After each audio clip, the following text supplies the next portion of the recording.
Welcome to Frywall Fridays. Today we're making chopped steak.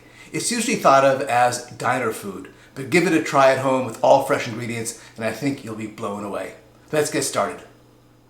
For our meat we have 1.5 pounds of sirloin that's been chopped. We're using sirloin because it's a little bit leaner than regular hamburger meat or chuck, but if you don't have sirloin you can go ahead and use hamburger meat, that's fine too.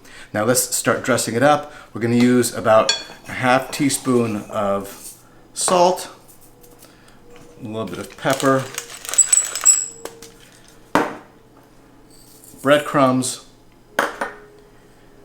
garlic powder, and the secret ingredient, about a tablespoon of Worcestershire sauce.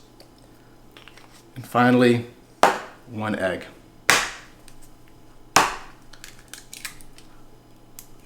We'll go ahead and mix that up.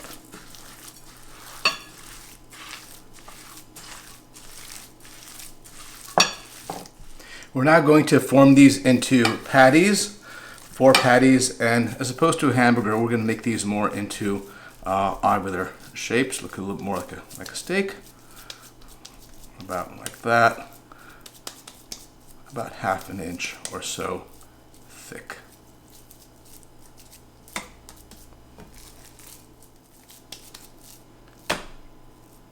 And we'll let that rest for a minute while we prep our other ingredients.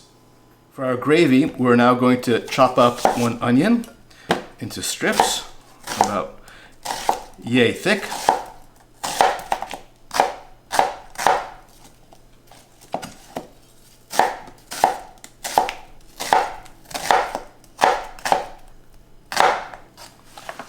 And we have about 1.5 cups of mushrooms. I'm going to cut these thickly as well. And then our other ingredients for the gravy are beef stock and some tomato paste. Let's get cooking. I have my pan preheating with a little bit of oil. I know it's hot enough when the oil begins to shimmer. I'm going to put the steaks in and they're going to go for about 2 or 3 minutes per side, just long enough to get a nice sear on them. They're not going to cook all the way through at this stage. The steaks are nicely seared on both sides. Let's get them out of the pan and start in on our other ingredients. I'm going to add in my onions and saute them for about 2 or 3 minutes, just until they begin to soften.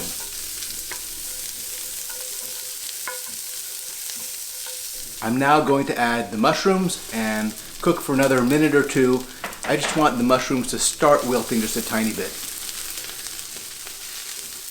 That looks good. I'm now going to add the tomato paste and saute that in, let that get a little bit brown, stick to the bottom of the pan. That's going to add more flavor.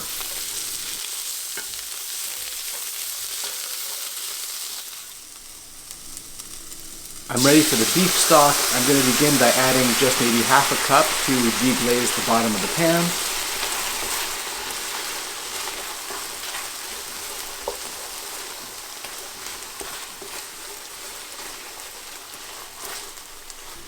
And now I'm going to add the rest of my beef stock.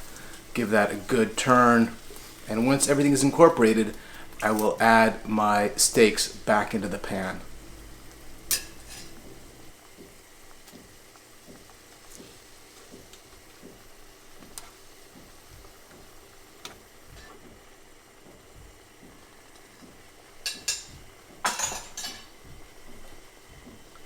Top those with a little bit of sauce. And I'm going to close this for about 20 minutes, and I'm going to open it maybe every 5 or 10 minutes just to put a little sauce back on the steak.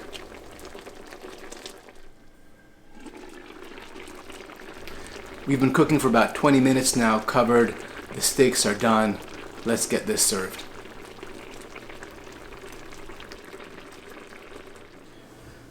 Alright, let's just put a little garnish on that. And wow, this smells just amazing. I recommend serving this either with nice toasty bread or, of course, mashed potatoes. There you have it, homemade chopped steak. I guarantee you've never had one this good. Enjoy.